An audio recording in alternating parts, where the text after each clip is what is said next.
Obrigado pelo convite, né? Hoje pela manhã acordamos com uma mensagem lá graciosa. Permita-me apresentar. Aqui em Hortolândia, alguns me conhecem como pastor Diniz, né? Sou pastor ali junto num grupo de pastores da Igreja Nazareno Novo Tempo, ali no São Sebastião. Estamos ali somando no ministério já há 4 anos. Estamos ali ajudando, trabalhando na igreja do nosso Senhor Jesus Cristo. Estamos já na denominação da Igreja do Nazareno há 23 anos. Já tivemos o prazer de nos encontrar nos corredores ali do seminário em Campinas, antigo SEM, né? O Centro de Estudos Descentralizados da Igreja do Nazareno, né? O pastor Daniel é um amigo já de longa data, né? Sou casado com a minha esposa chamada Andressa. Ela não está hoje comigo, a minha família, por conta que o nosso filhinho está doente, não é? Um resfriado muito forte e deu aí uma crise nele, então ele não está muito bem. Mas a Andressa é uma pessoa muito querida, amada do meu coração, que esse ano nós completamos de casados 22 anos. Temos um filho chamado Davi, de 7, uma mulher lá em casa de 18 e um agregado. Oh, meu irmão, a pizza ficou mais cara agora, viu, Grete? Oh, Jesus, a pizza ficou mais cara agora. Mas é um filho de Deus, o Arthur, baterista lá da igreja. Estão já há 2 anos de um namoro abençoado, sob a nossa bênção, sobre a nossa tutela, e estão lá em casa com a Andressa, para a glória de Deus. Tivemos um domingo fantástico de família, um almoço com os amigos, foi um dia maravilhoso. Invista na sua família, viu, irmãos? Invista na sua família, esteja com a sua família, não perca tempo, né? Não desperdice tempo de estar com a sua família. Então esse é a minha introdução para você, né? Estamos aí, para a glória de Deus, já há algum tempo trabalhando no ministério, e no decorrer um pouco dessa mensagem nós vamos falar alguma coisa daquilo que o Senhor tem para a nossa vida, e assim poder acrescentar um pouco mais também no seu conhecimento, no seu relacionamento com o Senhor Jesus. Amém? Abra sua Bíblia no Evangelho de João, capítulo de número 1. Evangelho de João, capítulo de número 1. Deixa aí aberta a sua escritura. Evangelho de João, capítulo de número 1. Quero falar com você um pouquinho hoje à noite sobre algo que vem nos fazendo pensar um pouco.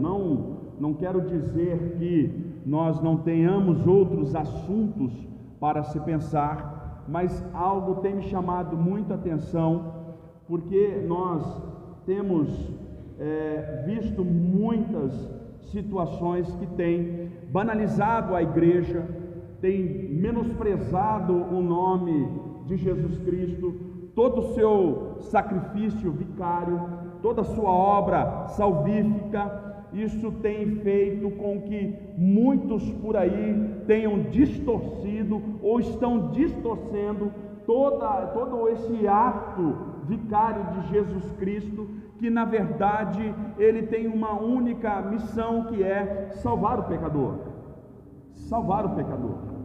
E neste texto que nós vamos ler aqui, nós vamos extrair alguns princípios que vão nos arremeter a uma reflexão muito importante, sendo Jesus o centro do Evangelho.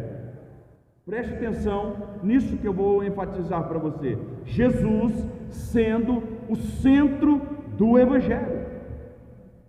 Nós temos vindo de uma caminhada pregando em algumas cidades, em algumas igrejas, que isso tem nos levado a pontos importantes para a família, para o povo de Deus, para os crentes dessa época, e assim pensando também na igreja, que nós vamos deixar para essa geração que foi para a sua sala agora estudar. Qual é o tipo de igreja que nós vamos deixar para os nossos pequeninos?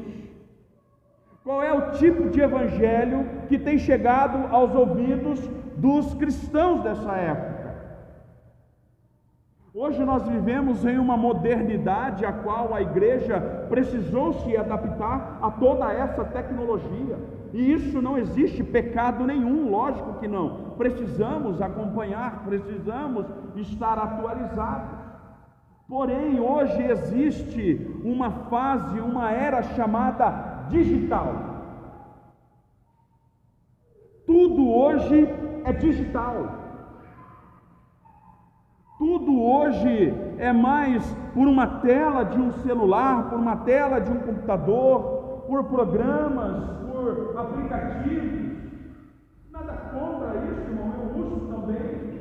E eu acredito que isso nos ajudou, isso facilitou muito. O problema é que isso também tem feito com que gere um distanciamento entre pessoas.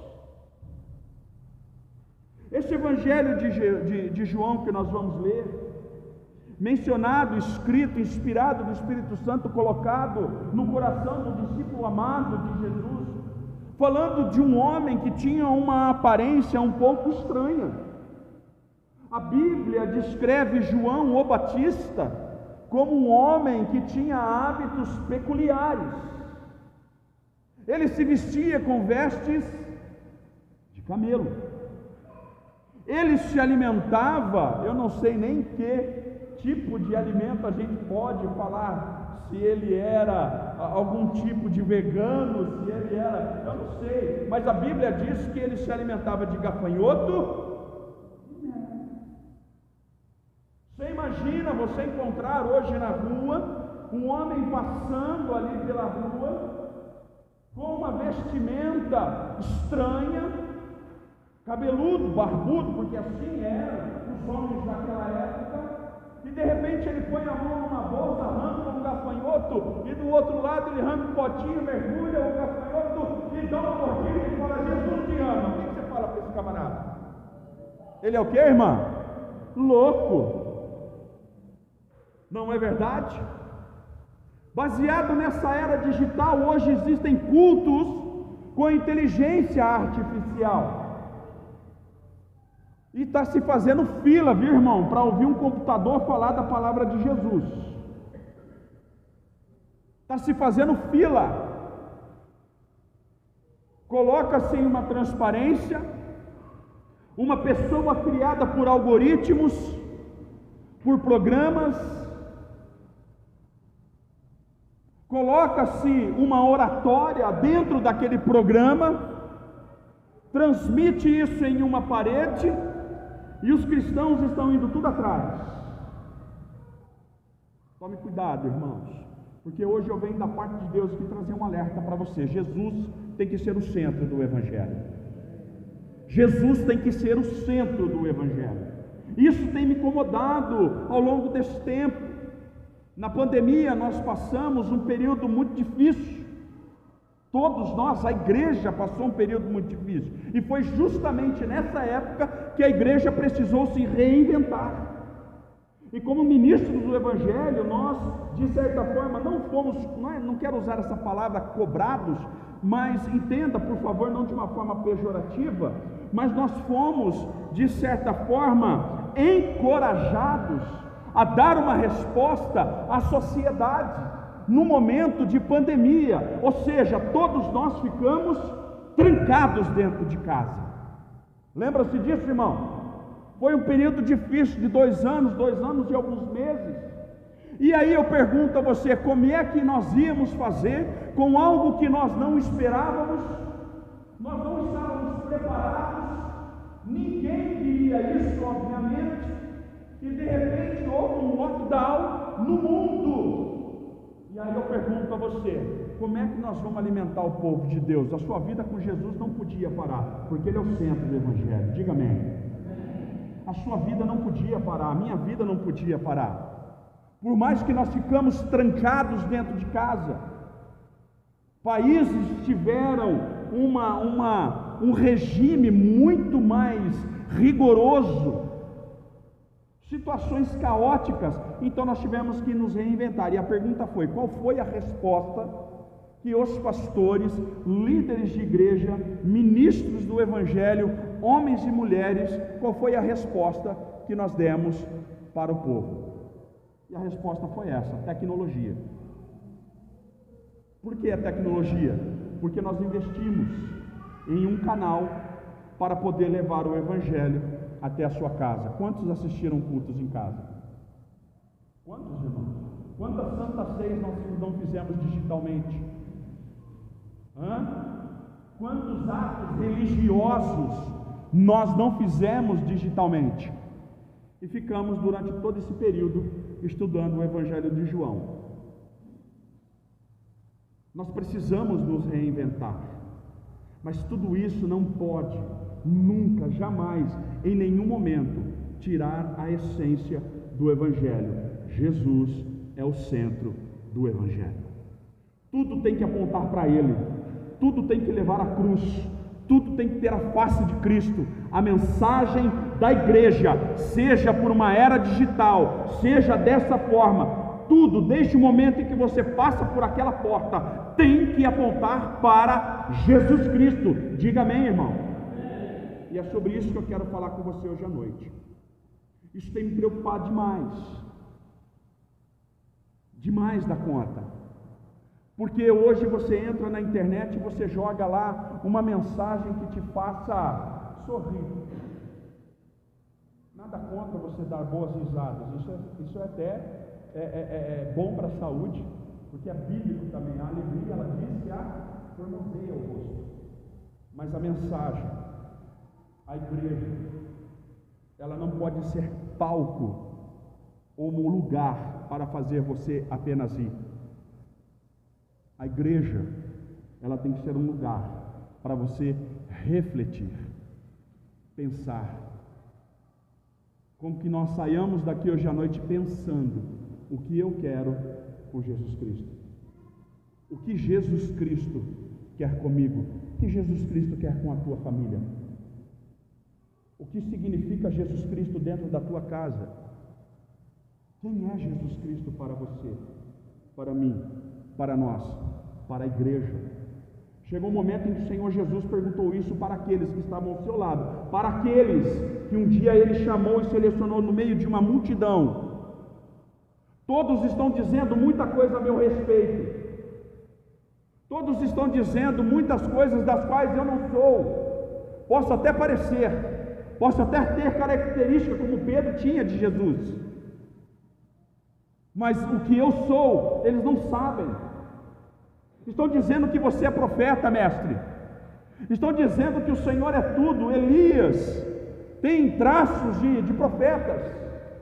Ele falou: tudo bem, eu não me importo, não num desmérito, mas eu quero saber de vocês, o que vocês pensam, o que vocês sabem, o que vocês podem falar a meu respeito. Pedro então ele toma a palavra e diz: tu és o Cristo. Tu és o Cristo. Vou repetir: tu és o Cristo, o Filho de Deus.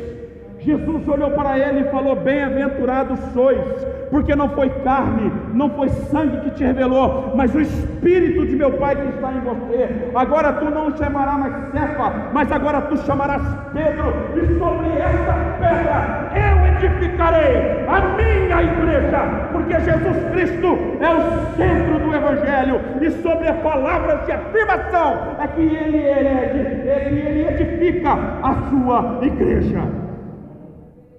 É sobre a palavra de afirmação. Então este personagem, este homem chamado João, comedor de gafanhoto, a alimentação saudável, irmão. Tenta fazer isso um mês. Não faz não, irmão, pelo amor de Deus. Nós depois você vai falar com o pastor Diniz, falou para você comer e o negócio vai cair sobre ele. Mas olha qual que era o intuito de João. Capítulo 1, versículos 6, 7 e 8. Olha o que diz aí: houve um homem enviado de Deus, cujo nome era João. Eu leio na versão King James, uma versão revista e atualizada de 1611. Fantástica essa Bíblia. Se você puder, você adquira ela, porque ela é muito boa. Ela tem uma palavra muito atualizada, muito coloquial. Ela é muito boa mesmo. Leio nessa versão, versículo de número 7: Ele veio como o que, irmão? Como? Preste atenção nessas palavras. Eu vou chamar sua atenção para essas palavras. João veio como testemunha, para que testificasse a respeito da luz, a fim de que todos virem a crer por intermédio dele. João não era luz, mas foi enviado para testemunhar ou testificar da luz. Que palavra é essa? João começa dizendo sobre o Logos de Deus, a palavra Logos de Deus, o início de tudo, mencionando que no princípio o Logos de Deus, a palavra de Deus era quem? Jesus. João capítulo 8, verso 12, Jesus ele vai dizer o seguinte: olha, eu sou a luz dos homens, aquele que me segue jamais andará em trevas. Livro do Salmo, Salmo de número 119, versículo 105, a palavra de Deus diz que a Escritura, a Bíblia, ela é luz para os nossos caminhos e lâmpada que ilumina. Então perceba que tudo que está voltado para a Escritura é para clarear, iluminar, direcionar, mostrar um caminho, porque assim ele também diz, no capítulo 14 desta carta de João, desse Evangelho de João, que ele é o caminho, ele é a verdade e ele é a vida.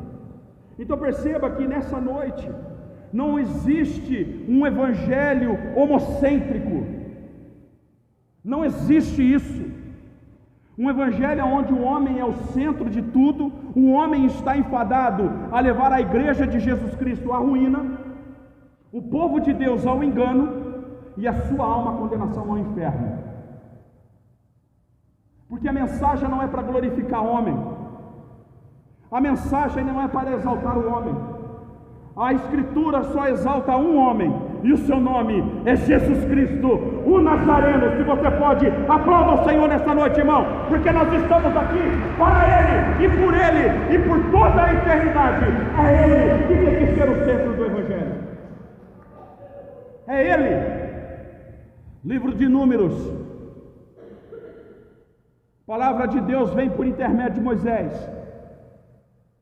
falando: olha, pode levantar uma serpente, preste atenção, levante uma serpente,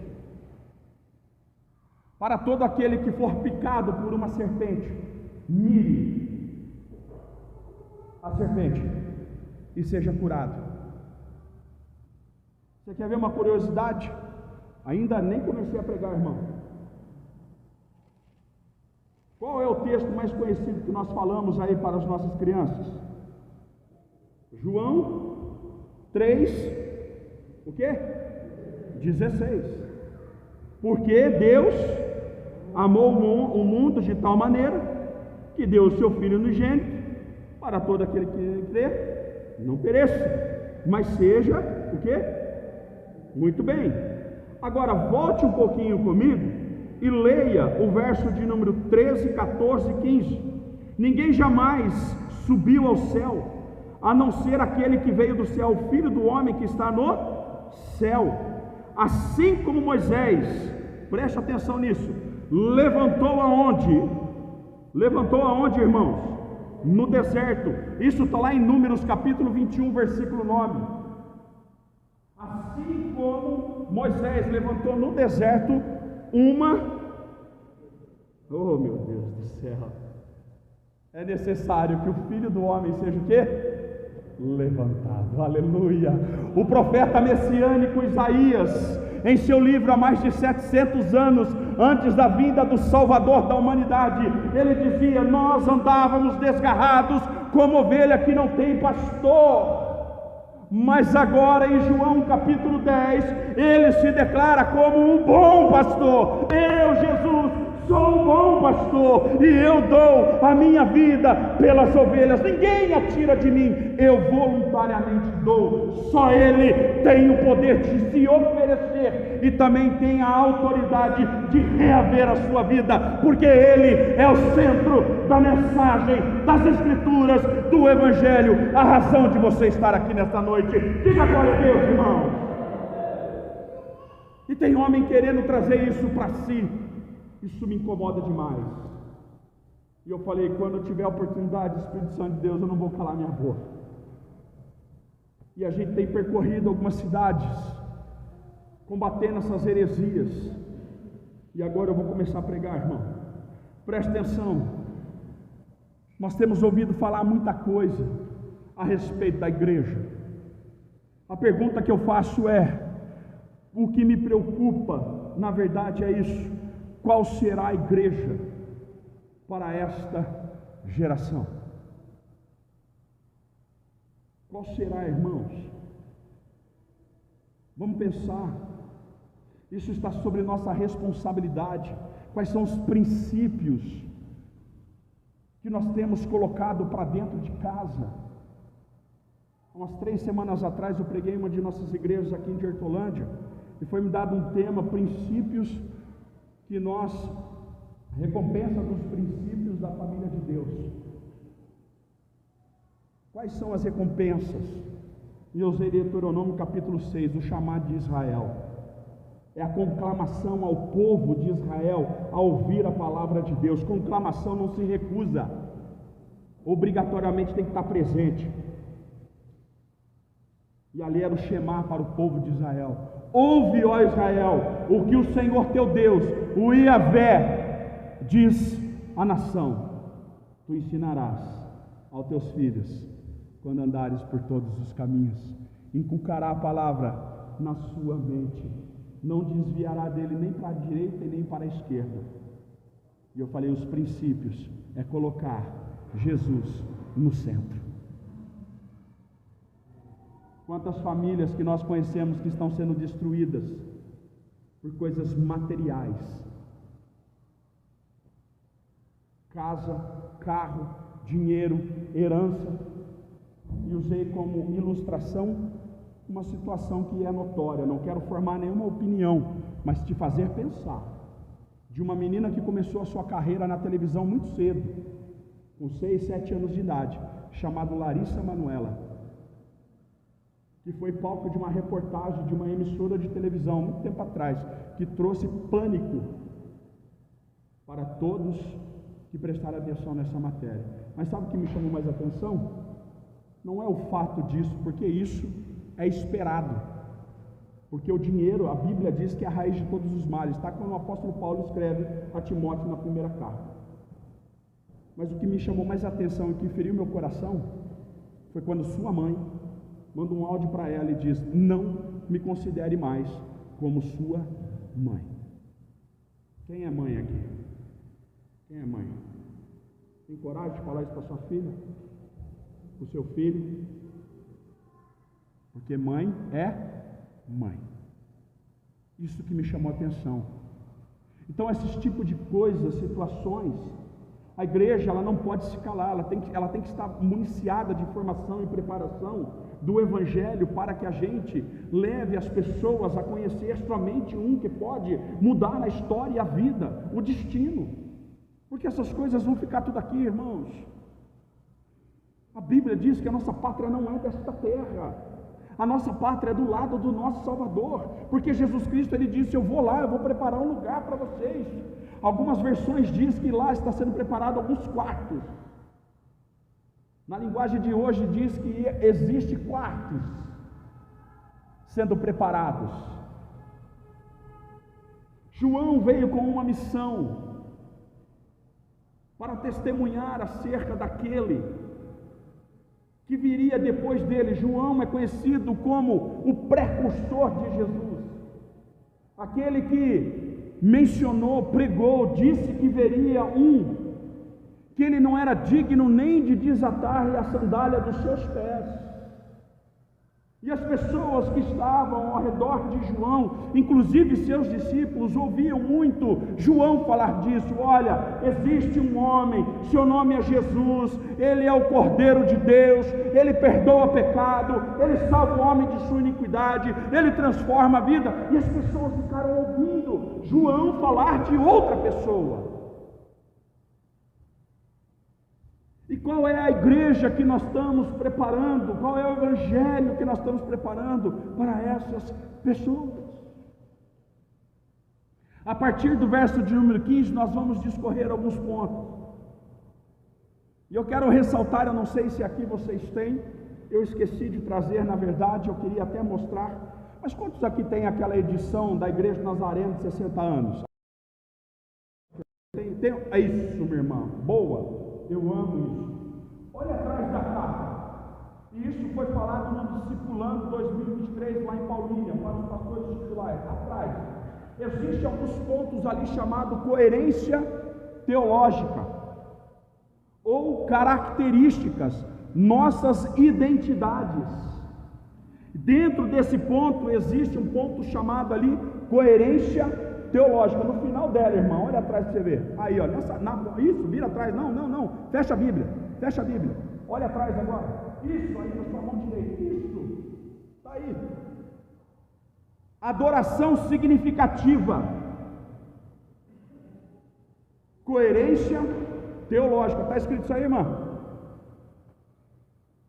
A Igreja do Nazareno preza para um ensino que mostre o único foco da mensagem de qualquer homem, de qualquer mulher, ministro ou ministra do Evangelho.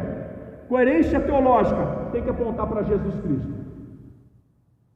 Tem que mostrar o sacrifício vicário de Jesus Cristo. A expiação redentora dos nossos artigos de fé tem que mostrar Jesus Cristo.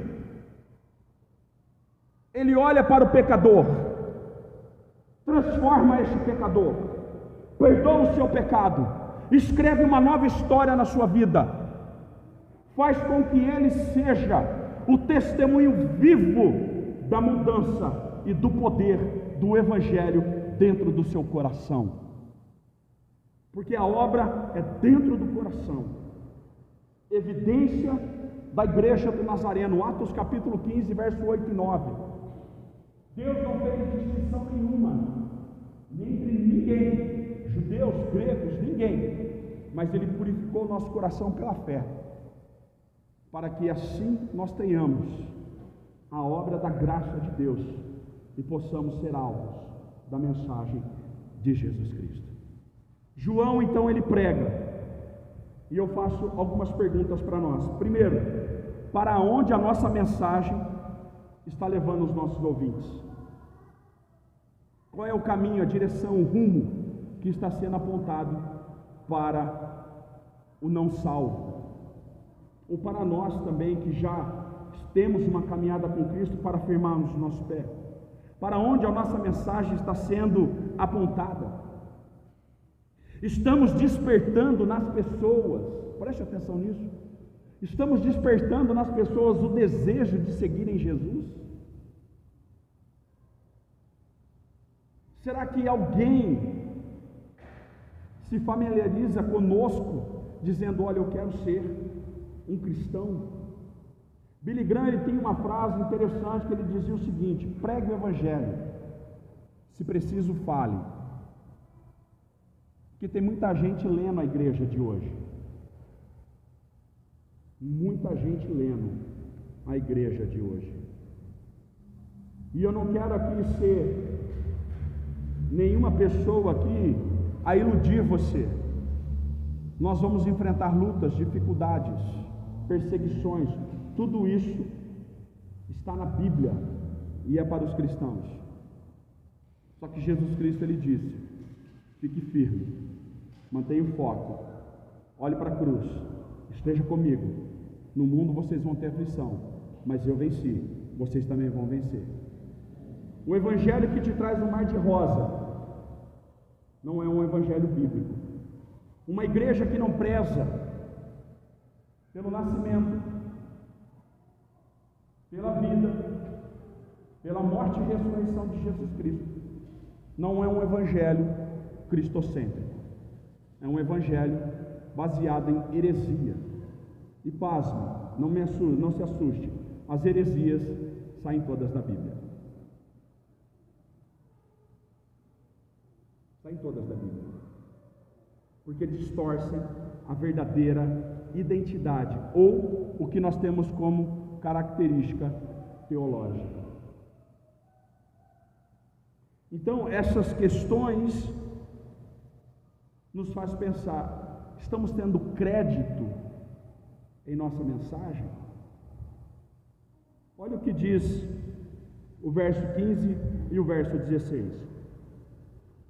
João testemunha sobre Jesus e exclama dizendo: este é aquele de quem eu disse, ele é o que vem depois de mim, tem toda a excelência. Excelência significa primazia, excelência significa superioridade, excelência significa preferência, excelência significa prioridade. João estava dizendo: ei, povo, preste atenção, vai vir um depois de mim, que ele tem que ter a preferência na sua vida. Nossa mensagem, a nossa pregação tem que apontar para Jesus Cristo. Povo, escute, vai vir um aí, chamado Jesus. A mensagem que eu estou dizendo não é para vocês olharem para mim, é para vocês ouvirem de mim. Mas quando vocês verem ele tem que ter a primazia na sua vida, ele tem que ter a preferência na sua vida. Eu não sei como você fica, mas hoje existem leis que dão preferência aos idosos para estacionar, sim ou não? Quem desfruta dessa bênção, irmão? Levanta a mão, pastor Daniel, bênção pura. Gostoso quando você chega num lugar, tem um lugar lá para você, não tem, irmão? Preferencial, sim ou não? E quando você chega lá, tem um carro parado na tua vaga. Não dá uma repulsa, uma indignação? Pô, o camarada está vendo, não é? Você ganhou 3 pedras na coroa, viu? Ganhou 3 pedras. Você é fera, cara. São situações que nos causam indignação, porque procuramos fazer as coisas certas, respeitando os outros, procuramos usufruir daquilo que é direito nosso. E todas essas questões que são contrárias a isso nos causam indignação. Como pode alguém fazer isso sabendo que não é direito dela de estar ali? João, então, ele vem dizendo: olha, ele tem a excelência, porquanto já existia antes de mim. Lucas capítulo 19, versículo 10 vai dizer assim: pois o Filho do Homem, ele veio buscar e salvar aquele que estava perdido. João, ele traz uma mensagem de salvação vinda da parte de Jesus Cristo. Ele diz: olha, eu vim testemunhar, versículo 15, é aquele de quem eu disse a vocês. Olha o verso 16, ele, da sua plenitude, todos nós temos recebido graça sobre graça, aleluia, porque a mensagem de Jesus Cristo é uma mensagem de graça, de graça. Evangelho de Mateus capítulo 7, versículo 12 diz assim: tudo quanto vocês querem que os outros vos façam, faça você em primeiro lugar. Se você quer ser abraçado, dê um abraço. Se você quer ser respeitado, respeite. Se você quer ser amado, ame. Se você quer ser perdoado, perdoe. Se você quer salvo, se entregue. Se entregue a Ele, renda-se a Ele, não recuse o seu amor, porque Deus, Ele é amor, e se o amor do mundo está dentro do coração do homem, não tem espaço para o amor de Deus. A primeira carta de João diz isso, ele não divide espaço, Ele quer a sua totalidade. Então, dê todo o seu coração, tudo que você tem a Ele, porque para Ele são todas as coisas. Diga glória a Deus, irmãos. A mensagem tem que apontar para Jesus. Verso 19, veja comigo. João Batista, ele está pregando. João Batista está falando do Messias. do Cordeiro, está falando do Salvador. Olha o que acontece no verso de número 19. E este é o testemunho de João. Quando os judeus enviaram de Jerusalém sacerdotes e levitas para o interrogarem, preste atenção, foram enviados de Jerusalém duas classes de conhecedores a respeito da Escritura, levitas e sacerdotes. Souberam que tinha um homem diferente pregando sobre o Messias. Foram lá interrogar João.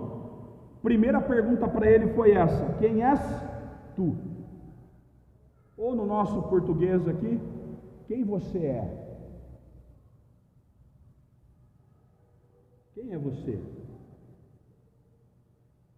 Verso 20. Ele confessou e não negou, mas declarou francamente: eu não sou o Cristo. Porque ele sabia exatamente qual era o motivo do interrogatório. Ele sabia que eles estavam perguntando a ele se ele iria trazer para ele a glória daquele momento. João Batista, ele rebate na hora dizendo: eu não sou o Cristo. Eu sei quem eu sou. Eu não sou o Cristo. Verso de número 21. E o questionaram: quem és então? Se você não é o Cristo, quem és então?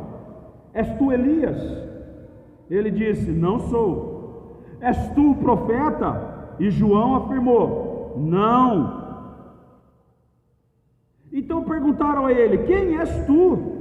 De novo, dá-nos uma resposta para que levemos àqueles que nos enviaram, que dizes a respeito de ti mesmo. E João disse: eu sou a voz que clama no deserto, fazei um caminho reto para o Senhor, como disse o profeta Isaías no capítulo 40, versículo 3. Eu não sou quem vocês pensam ou querem que eu diga que eu sou. Eu tenho uma identidade, eu sou João. Mas eu estou dizendo que um chamado Jesus, a qual vocês não conhecem, ou o rejeitaram. Pedro disse isso de forma veemente, em Atos capítulo 3, foram vocês que crucificaram Jesus. Ele bateu de frente. Irmãos, nós precisamos entender uma coisa: dentro da missão de Jesus, nós precisamos conhecer o nosso lugar. Nós precisamos conhecer o nosso lugar, saber bem qual é o nosso lugar na missão de Jesus. João capítulo 15, verso 16: não foste vós que escolhestes a mim, mas eu escolhi a vós, e vos designei. Irmãos, essa palavra designei, ela é tremenda nesse versículo. Jesus diz: eu designei vocês para que deem fruto, e o vosso fruto permaneça.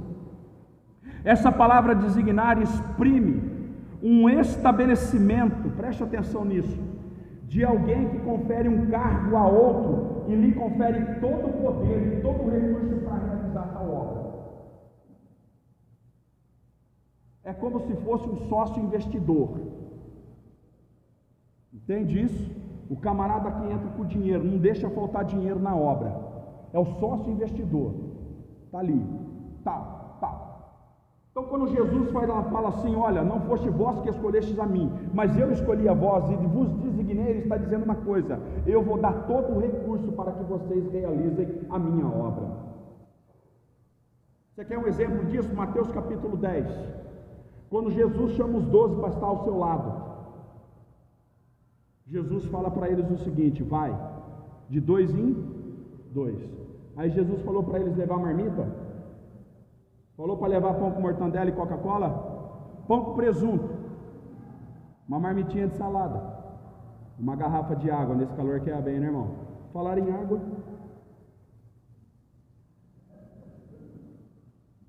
Jesus falou o que para eles? Não levem nada. Quantos missionários tem aqui na igreja, pastor?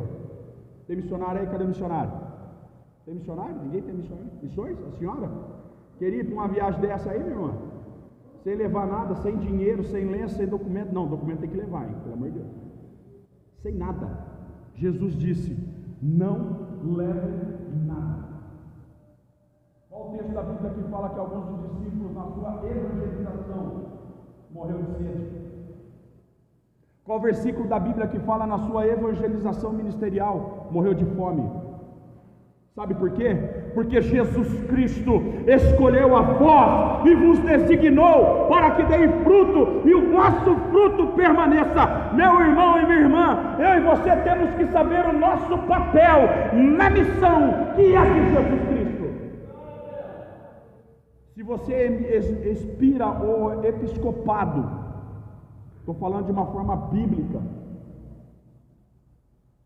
se você almeja o ministério, você ouviu e quer responder a voz do Senhor para o chamado pastoral, seja você homem ou mulher, você vai sentar em uma bancada, a qual o pastor Daniel uma vez fez parte e me entrevistou já.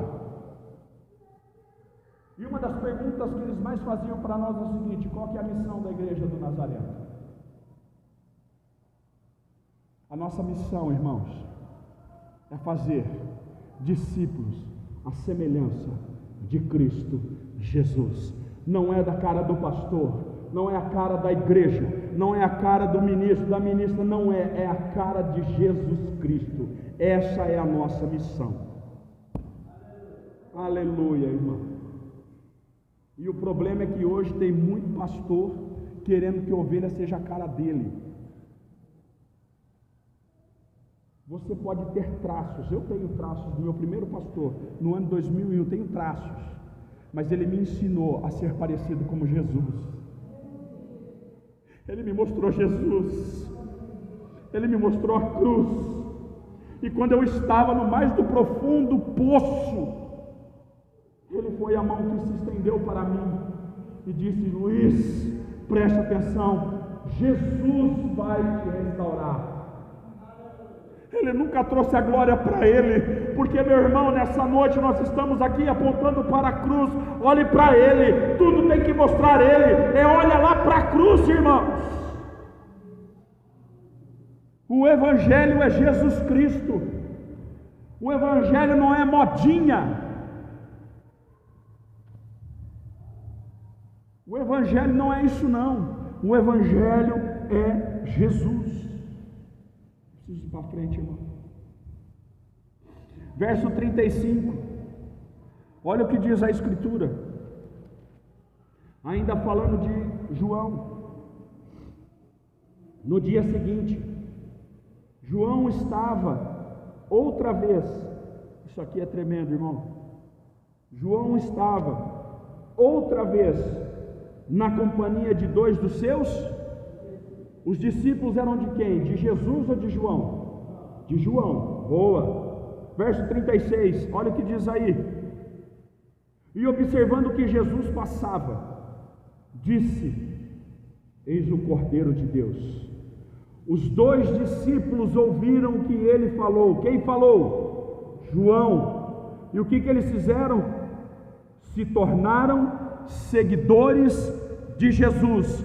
Nossa mensagem tem que despertar o desejo nas pessoas de seguirem Jesus. João dizia: eis o Cordeiro, ele é a luz, ele é o caminho, ele é a verdade. João apontava somente para ele.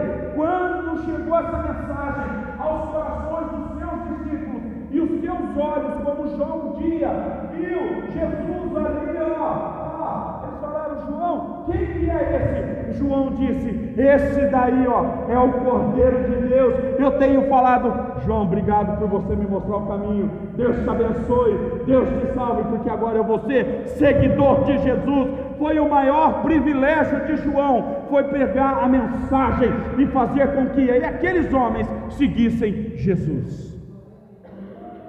Irmão, nós estamos aqui nessa noite despertando o desejo do teu coração de seguir Jesus.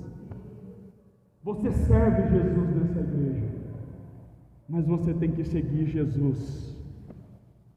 Você tem que estar com o Mestre, você tem que estar abraçado com Jesus. Por que eu citei Jó? Porque Jó dizia: antes eu só ouvia falar, mas agora os meus olhos conseguem te ver. Um homem que não tem Jesus na sua vida, uma mulher que não tem Jesus na sua vida, ela não consegue enxergar, ela só vai ouvir. E João pregava, e os discípulos não ouviam, os discípulos só ouviam. João falava, e os discípulos ouviam. João pregava, os discípulos ouviam. Mas um dia, a Bíblia diz que Jesus passou, e João parou tudo e disse: olha lá agora, aquele lá é o Cordeiro de Deus. Aí os seus olhos puderam ver o Mestre passando. João é aquele? É aquele. Tem certeza? Tenho. É ele mesmo? É. João, muito obrigado por tudo que você fez como discipulado na minha vida, porque agora eu vou seguir Jesus. Olha a mensagem desse homem, que humildade. João, Evangelho, capítulo de número 3, verso de número 30. Ele diz umas frases que desconstrói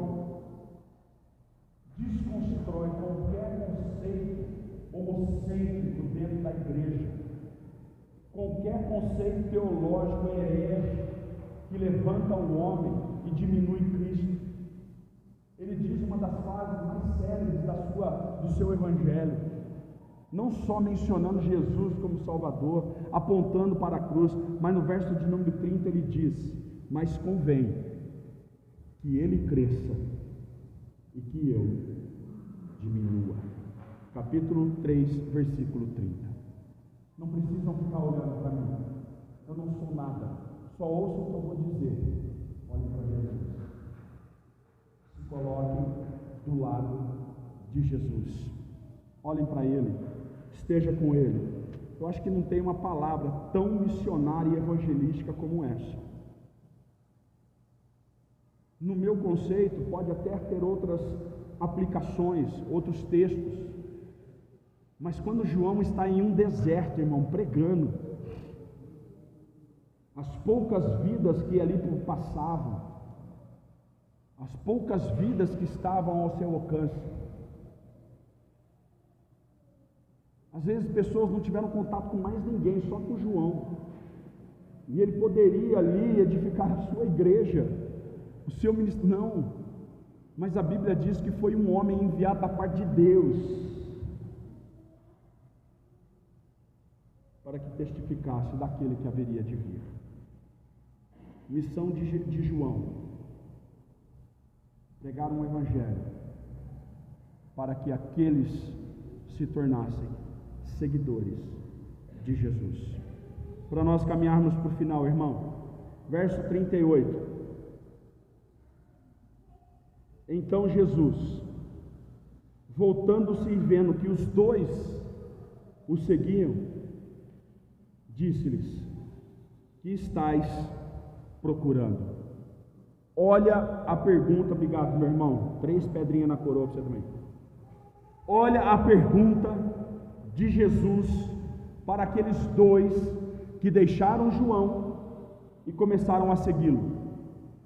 A Bíblia diz: Jesus, voltando-se e vendo que os dois o seguiam, disse-lhes: que estáis procurando? Precisamos entender o verdadeiro motivo de aceitarmos o Evangelho de Jesus.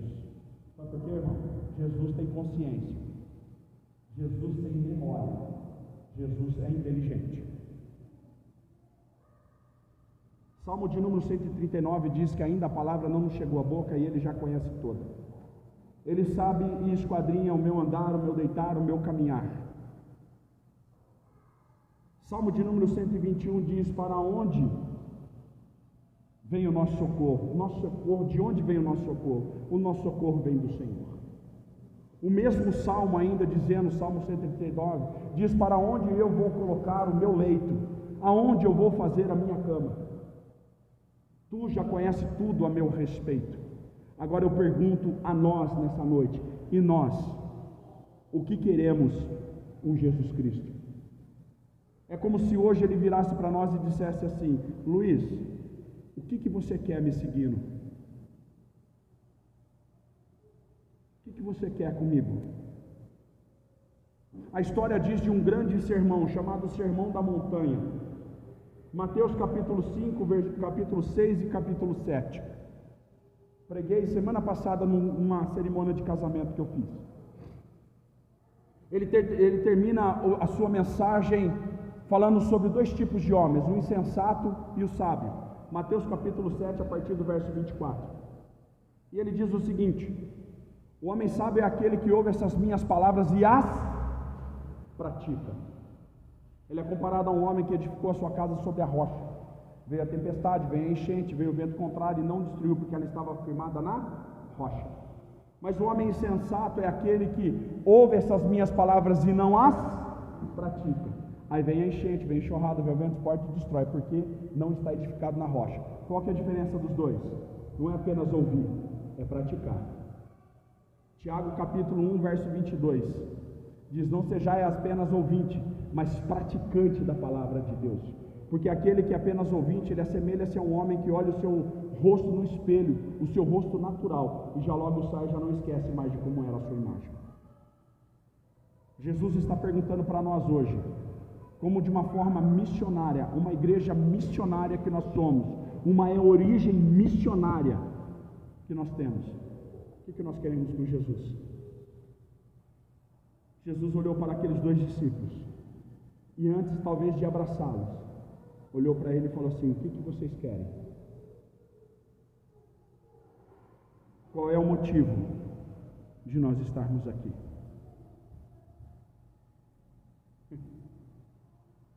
João capítulo 6, versículo 68. Simão Pedro responde: Senhor, para quem iremos? Tu tens, somente tu tens as palavras de vida eterna. Eu venho da parte de Deus hoje à noite aqui, querido, dar o privilégio a essa igreja abençoada, maravilhosa, linda. Talvez você entrou aqui a primeira, a segunda, a terceira vez, ou já faz parte aqui há algum tempo, mas ainda não teve uma reflexão como essa. Não que a mensagem seja diferente, não é isso, mas é o seu tempo oportuno. A pergunta feita aos nossos corações é: o que nós queremos com Jesus? Por que nós estamos aqui nessa noite? O que nos faz sair da nossa casa, tomar um banho, correndo de um congresso, dormir meia hora, ter uma noite mal dormida, qual eu tive, passar a noite em claro, deitado no sofá? O que nós queremos com Jesus? O que você quer com Jesus? Aquele grande multidão que acompanhava Jesus, como eu disse, capítulo 5, 6 e 7, muita gente estava ao seu lado. Muita gente estava ao seu lado para comer da comida que ele podia dar, ou dos milagres que ele podia fazer, as coisas que ele podia realizar. Mas existia um grupo de pessoas que estavam ao lado de Jesus, que chamava seus seguidores, seus discípulos. Estava do lado dele pelo que ele era, não pelo que ele podia fazer. Hoje, infelizmente, tem muita gente achando que entregar a vida a Jesus é ganhar a casa própria. Também é. Os milagres acontecem, eu sou fruto disso. Amém, irmãos? Mas não é isso que ele queria comigo. Não é isso que ele quer comigo. Não é para isso que ele entregou a sua vida na cruz. Ele perguntou um dia para mim: Luiz, o que você quer comigo? E no momento mais profundo do abismo da minha vida, eu falei: Jesus, eu quero que o Senhor more no meu coração. Escreve meu nome no livro da vida e não me deixe perder o maior privilégio do homem, que é morar ao teu lado. Ele falou: então vem cá que eu vou te usar, meu querido. E usou uma criança de 6 anos de idade, chamada Rebeca, na porta da igreja, indo embora. Ela me deu um abraço e falou: tchau, pastor. Eu falei: querido, o tio não é pastor. Por isso que era tio Lula em Campinas. O tio não é pastor. Eu era recepcionista da igreja, o primeiro da igreja. Ela falou: você é pastor? Sim. E aí eu travei uma batalha. Eu falei: eu não sou pastor. E ela falou: você é sim. E eu falei: eu vou fazer essa menina chorar. Para agradá-la, eu disse: tá bom, filha, o tio é pastor. Uma semana depois fui chamado pelo meu pastor: você já fez a sua inscrição no seminário? Eu falei: não, não sei nem o que é seminário. Tinha 2 anos de convertido no ano de 2003. Ele falou: então vai lá e faz a sua inscrição no seminário, porque amanhã é o último dia, lá no 100. Eu falei: você ajuda pra caramba, hein, pastor? Não tinha R$1 para fazer a inscrição. E naquela época nós tínhamos uma benção, porque líder de jovem pagava meio, negócio de junta pagava meio. Nós tínhamos méritos lá. Professor de escola dominical pagava meio, de cargo dentro da igreja pagava meio. Mas não tinha nem o meio, irmão. Mistério de Jeová. Falou: você já foi? Eu falei: não. Naquela noite, 10h30 da noite, saindo do Campo Grande, o pastor Daniel conhece a igreja lá. Andando da igreja até em casa, dava uns 25 minutos. Eu olhei para o céu, parei no meio da rua, falei: Jesus, o que o senhor quer comigo? Não sabia nem ler a Bíblia, não sabia nem o que era evangelho, não sabia nada. Falei: o que o senhor quer comigo? E eu escutei uma voz muito forte no meu coração, no meu ouvido, dizendo: meu filho, eu quero que você seja a minha boca nesta terra. E eu travei um diálogo com Deus naquela noite. Eu falei: Senhor, eu não tenho dinheiro, não tenho experiência, não tenho conhecimento, mas eu estou aqui. E se o Senhor tiver um propósito na minha vida, essas portas se abram. Meu irmão, em 4 anos de seminário, nunca faltou R$1. Quando não tinha dinheiro, Deus levantava anjo para abençoar. Quando não tinha condições de estudar, Deus dava condições. Nós concluímos o seminário. Nós estamos hoje à noite aqui para dizer que Jesus, Ele é real, e quando Ele te chama, Ele cumpre a obra na tua vida. Louvado seja o nome de Jesus. Aplauda Ele, meu irmão, porque Ele ainda faz milagre acontecer. Ele faz grandes coisas acontecer. Nunca duvide da obra, do amor, do propósito, daquilo que Deus quer com você, meu irmão. Mas hoje à noite Ele pergunta para nós: o que você quer comigo? Aqueles 2 disseram, verso 38, eles disseram: Rabi, que quer dizer mestre. Mestre, aonde o Senhor está morando? Aonde o Senhor está hospedado? Não é nessa versão, mas eu quero fazer uma correlação com a resposta de Jesus. E a correlação é essa: Mateus capítulo 11, verso 28. Eles disseram assim: mestre, aonde tu moras? Aonde tu estás? Eu quero fazer uma correlação com esse evangelho. Capítulo 11, verso 28, que diz assim: vinde a mim, todos vós que estáis cansados e sobrecarregados, e eu vos aliviarei. Quer saber onde eu estou? Eu estou na casa do Pai. Quem você está buscando? Vem na casa do Pai que você acha. Fecha os teus olhos hoje à noite, irmão. Cadê a irmã do teclado aí? Cá, irmã. Isso, minha querida, vem cá, deixa Deus te usar na música aqui. Licença, pastor Daniel, mas posso fazer uma oração? Eu não quero mexer com o seu emocional, não, irmão. Meu motivo aqui de estar hoje à noite é fazer você pensar. E a nossa reflexão é essa. Talvez você entrou aqui perguntando: onde está Jesus na minha situação, na minha casa, na minha vida, no meu trabalho? Onde que eu encontro Jesus nisso tudo? Estou passando por uma situação difícil e todo mundo fala que Jesus, Jesus, Jesus, Jesus, e eu não vejo nada. Eu quero te dizer uma coisa: você já está diante dele, só precisa seus olhos serem abertos.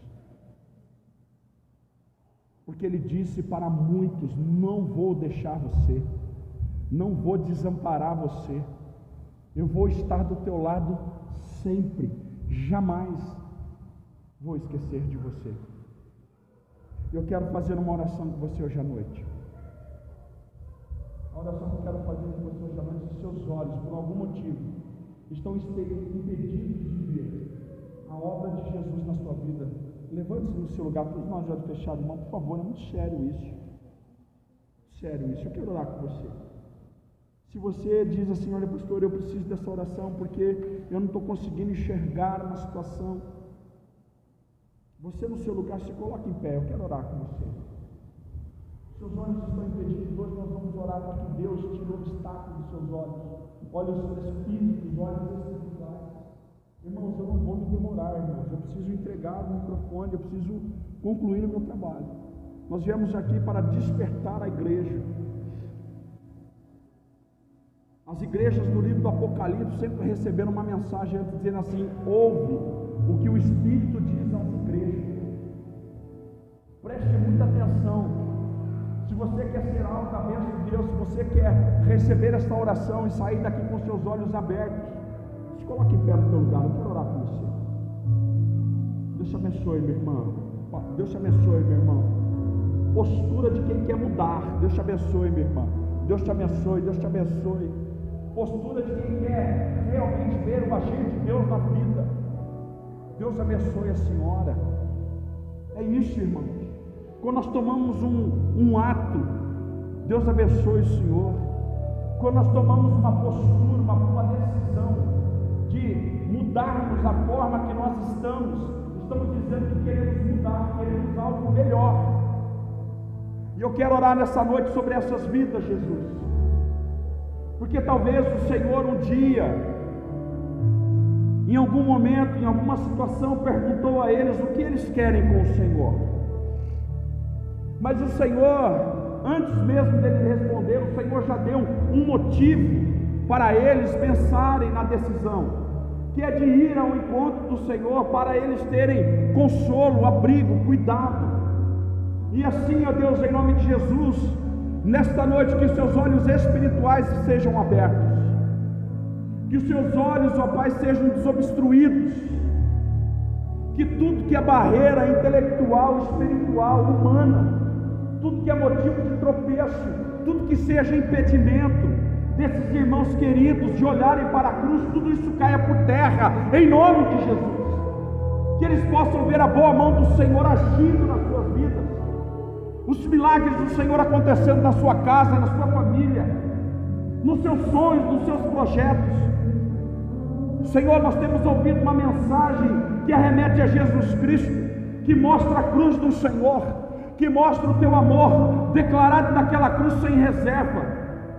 O evangelho pregado aqui somente um nome poderoso que é capaz de restaurar, curar e salvar, é Jesus Cristo. Senhor, pelo poder da cruz, pelo poder do evangelho, pelo teu nome, pelas sagradas escrituras, pelo sangue do Cordeiro de Deus, abençoa esses lares, abençoa essas famílias, abençoa esses irmãos. E não vos deixe sair daqui sem a paz do Senhor, a paz que excede todo entendimento, que transforma, que cura, que restaura. Senhor, que cada família hoje à noite aqui seja alvo da graça, do favor, do amor do Senhor, e que aquilo que está no mais íntimo do coração, como tu já conheces tudo a respeito deles, que o Senhor se revele cada vez mais a eles. E assim eu os abençoo, no nome daquele que é trino, justo, fiel e verdadeiro, Jesus Cristo, pelas sagradas escrituras que traz as boas novas do evangelho à tua casa, e pela esperança da salvação em Cristo Jesus. Seja abençoado para todos sempre. A igreja do Senhor diz amém. Amém, querido. Agora todos nós vamos dar uma salva de palmas para o Senhor. Glória a Deus.